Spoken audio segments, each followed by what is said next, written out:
Sir మీ division ప్రజల కోసం ఎలాంటి ప్లానింగ్ చేసుకున్నారు సార్? ఇంతవరకు ఏమైనా సక్సెస్ అయ్యాయా, ఫెయిల్యూర్ అయ్యాయా? డివిజన్ ప్రజల కోసం ప్రణాళిక ప్లాన్లు వేసుకునేది ఏమి ఉండదండి. 24/7 పనిచేసేదే ప్రజల కోసం. 24/7 నేను డే 1 నా ప్రమాణ స్వీకారం కూడా చేయకముందు రిజల్ట్ అనౌన్స్మెంట్ వచ్చిన తెల్లారి నుంచి కూడా ప్రజా సమస్యలను పోరాటం చేసుకుంటూనే చేస్తూనే ఉన్నా. అనేక ఇష్యూస్ పైన పోరాటం చేసినాం. Not just Malkajgiri division, greater హైదరాబాద్కి సంబంధించి, ఎందుకంటే నగరానికి సంబంధించినటువంటి అన్ని సమస్యలు కామన్గా ఉంటాయి. ప్రజలందరూ ఇప్పుడు డివిజన్ అనేది ఒక అడ్మినిస్ట్రేటివ్ బౌండరీ అండి. ఇప్పుడు డివిజన్ అనేది ఏంటి? 140 డివిజన్, ఈ సందు వరకు 140 డివిజన్, రోడ్ అవతల 141 డివిజన్ అన్నాడు అనుకోండి. నేను పుట్టి పెరిగినంత ఆగలి, నా ఫ్రెండ్స్ లేరు అక్కడ, నా చుట్టాలు లేరా, నేను క్రికెట్ ఆడుకోలేదు అన్న అక్కడ ఉన్న వాళ్ళు కూడా నా దగ్గరికి ఏమైనా సమస్యలు అయితే వస్తున్నారు కదా, ఈ రోడ్ అవతల ఉన్న వాళ్ళు కూడా సమస్యలు వస్తున్నారు కదా. సో ఈ అడ్మినిస్ట్రేటివ్ బౌండరీస్ అనేది ఒక అడ్మినిస్ట్రేటివ్ పర్పస్కి మాత్రమే, కానీ సమస్యలు అక్కడ ఇక్కడ 3 చోట్ల కామన్.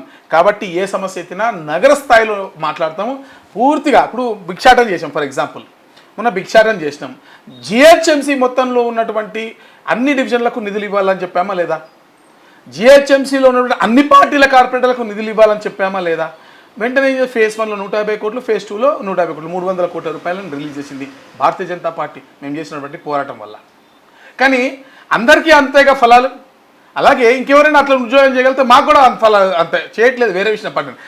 కామన్గా ఏంటంటే నగరంలో ఉన్నటువంటి ఇష్యూస్ని ప్రతి డివిజన్లో ఉన్నటువంటి, ఇప్పుడు దోమల సమస్య ఉంది కామన్, నాలాల సమస్య కామన్, రోడ్ల సమస్య కామన్, గుంతల సమస్య కామన్, వర్షపు నీటి సమస్య కామన్, మోరార్లెస్ అన్ని చోట్ల సేమ్ ఇష్యూసే ఉంటాయి.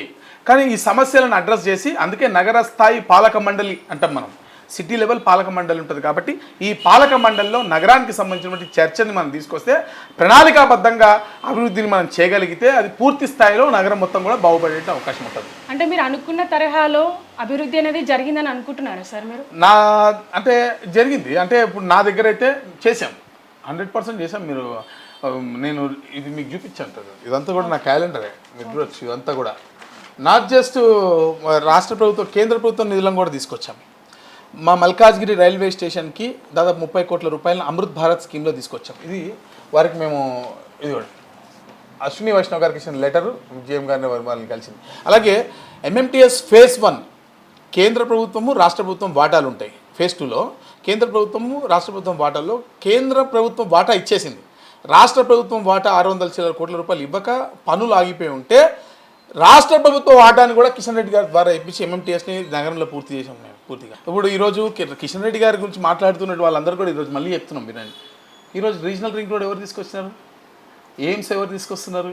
సమ్మక్క సారక్క యూనివర్సిటీ గురించి తీసుకొచ్చింది ఎవరు? ట్రైబల్ యూనివర్సిటీ గురించి, గిరిజన university, science university, fertiliser factory తీసుకోండి, రైల్వే వ్యాగన్ ఫ్యాక్టరీ తీసుకోండి, పసుపు బోర్డు తీసుకోండి. ఇవన్నీ కిషన్ రెడ్డి గారికి కృషి చేయకుండా నచ్చినాయా? ఇట్లా కిషన్ రెడ్డి గారు చేసినవి ఎన్నోసార్లు పవర్ పాయింట్ ప్రజెంటేషన్. రైతులకు ఇచ్చే సూదుల తాళ్ళ నుంచి మొత్తం ఇచ్చేది కేంద్ర ప్రభుత్వమే ప్రతి రూపాయి. నేషనల్ హైవేస్ రోజుకి 26 కిలోమీటర్ల చొప్పున నేషనల్ హైవేస్ ఈరోజు భారతదేశం పరిగెడుతుంది నేషనల్ హైవేస్ కన్స్ట్రక్షన్లో. ఈరోజు ఎట్లుండే? ఇక్కడి నుంచి విజయవాడ పోవాలంటే, ఇక్కడి నుంచి మనకు కరీంనగర్ పోవాలంటే, ఇక్కడి నుంచి మహబూబ్నగర్ పోవాలంటే ఎట్లుండే?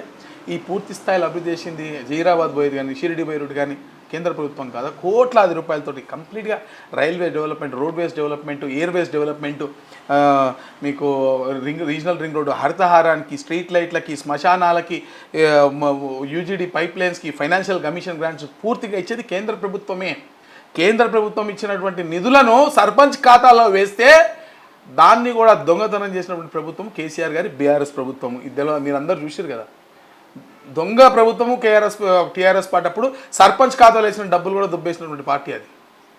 సరే, దాని గురించి మనము తర్వాత మాట్లాడదాం ముందు. కానీ నేను చెప్తున్నా, అంటే నేను ఎందుకు చెప్పాల్సి వచ్చిందంటే, ప్రతిసారి కిషన్ రెడ్డి గారిని, బండి సంజయ్ గారిని, లేకపోతే బీజేపీని తిట్టేటువంటి వాళ్ళు వీటి గురించి ఎందుకు మాట్లాడరు? ఇది కనబడదా సార్? మీ డివిజన్ కార్పొరేషన్కి స్పెషల్గా ఫండ్స్ ఏమైనా రిలీజ్ చేశారా? అంటే డివిజన్గా వారిగానే ఫండ్స్ వసూలు చేస్తారు. అంటే వర్క్స్ పెట్టేవన్నీ కూడా డివిజన్ వైజ్గానే కదా. దాదాపు ఒక 40-50 crores పైనే ఉంటుంది ఇంచుమించుగా. పూర్తిగా లెక్క చేయలేదు కానీ నా దగ్గర ఫైల్స్ అవన్నీ ఇవన్నీ ఉంటాయి. బట్ ఇవన్నీ చూసుకుంటే ఓవరాల్గా ఇవి ఉంటాయి, ప్లస్ రైల్వే వర్క్స్ ఉంటాయి, ప్లస్ హెచ్ఎండిఏ నుంచి తీసుకొచ్చినవి ఉంటాయి, ప్లస్ వాటర్ వర్క్స్ నుంచి తీసుకొచ్చినవి ఉంటాయి. చాలా పెద్ద స్థాయిలోనే మొత్తం పూర్తిగా ఉంటుంది. మీరు ఆర్టీఐలో తీసుకోవచ్చు 100%గా. 4.5 ఏళ్ళలో మనం ఏం చేసామని చెప్పేసి అది క్లియర్గా వచ్చేస్తుంది, అఫీషియల్ రికార్డ్ వస్తుంది.